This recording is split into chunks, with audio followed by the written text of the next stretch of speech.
So Manchester United can take some confidence after their tie with Chelsea at home, 1-1. A game that was much expected to go in Chelsea's favour. Now they've got an even tougher task going to the Etihad to try and get a result against Manchester City. Let's see what we think about it. It's Friday. Let's talk tactics. So the first thing we have to look at is Manchester United's starting lineup in the last game against Chelsea. What they did is they went with more of a 4-3-3 to start with, according to Sky Sports predictions. This is how they started. I felt like they dropped a little back. They dropped Januzaj and Di Maria back, but that's their standard back five, should I say. De Gea and goals. Raphael, Smalling and Rojo, I thought done better, and Shaw. I thought they had a better game. They still looked a little dodgy at times, and I felt if Diego Costa was playing, it would have been a little bit of a different story in terms of the finishing ability, but nothing to take away from Drogba, done well. And then obviously the surprise three in there, Fellaini making a return to the starting lineup with Daley Blind and Mata, and then you've got Januzaj, Van Persie and Di Maria who are lining the three up top there. So the first big thing that has to be mentioned is that Wayne Rooney, the captain, is said to return to this game, and Falcao is suspected to make a return to the action as well. So it's going to be up to Van Gaal to try and make a few adjustments to the team to try and account for this. Will they stick to what seemed to work against Chelsea, going by the result? I still think that they weren't at the same quality, but they did defend better as a unit. So this is how I think the starting lineup will go about. I think that they'll go back to this 4-4-2 diamond, especially against Manchester City at the Etihad. You can't go in with a 4-3-3. So Daley Blind is going to give you this role in here, but what I would do is I would play Daley Blind and Fellaini is somewhat of a holding midfielder, both of them together partnering it. And I wouldn't go so much as a diamond. I would think it is more as a 4-4-2, allowing for two attacking midfielders to push up and allow for two holding midfielders similar. Try and counteract Manchester City the way they play, because it's going to be a 4-4-2 against a 4-4-2 no matter what. But if you play a diamond, that means that you have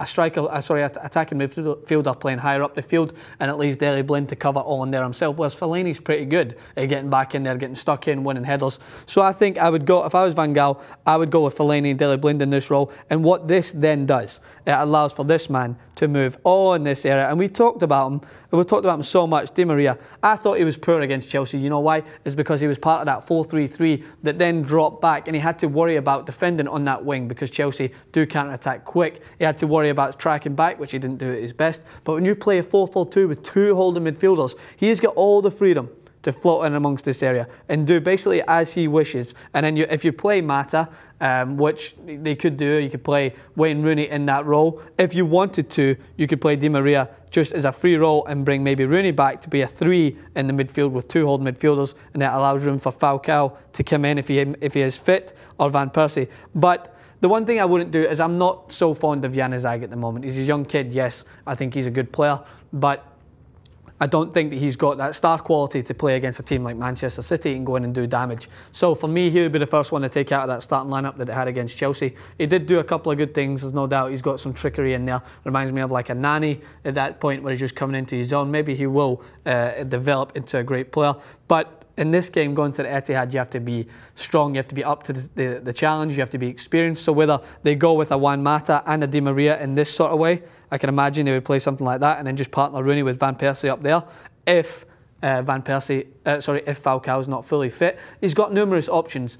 But no matter how you play an attack, it's all about how you defend. And against Manchester City, what you can't allow, and I must stress you can't, is you can't be caught this far back and allow for crosses to come in for first-time guys like Aguero. What they need to do, which they didn't do against West Brom, is they need to all push up as a unit. I remember in that one moment when the left-back went to win the ball in the air, Manchester United, they didn't win the task, so what they did is they all just stormed back as fast as they could to their own box, get caught in here, and I remember the ball dropped into this area and West Brom had a free pop at it. You can't allow Aguero to do that. You need to either all step up as one, not playing offside trap, but be a unit that's pushing forward, which they did do against Chelsea in times. Chris Smalling managed to push up and win the ball before it could get turned over and they're have their backs to go. And that is a good thing they have to do. Jones might make a return. I think they should stick to what works at the back and stay with Raphael, Smalling, Rojo and Shaw in there, who did a good job at dealing with Willian in that area, but it's going to be a different task if he has to come up against the likes of David Silva.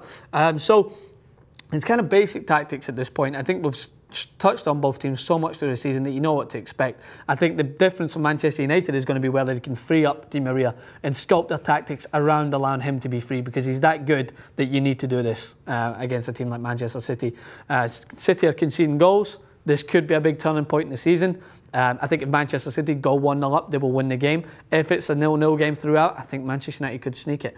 So those are my predictions. If you're watching here after the game is done, make sure to leave your comments in the section below. Let me know what you think, whether I'm right or wrong, whether you think my tactics are just blatantly stupid, whatever. Comment in the section below. We want to be interactive. We want to find out your thoughts. And you never know, you might be better than me and come in and take my job. Jason's tried it. It's impossible. Thanks for watching. Follow us at Twitter at TYT Sports.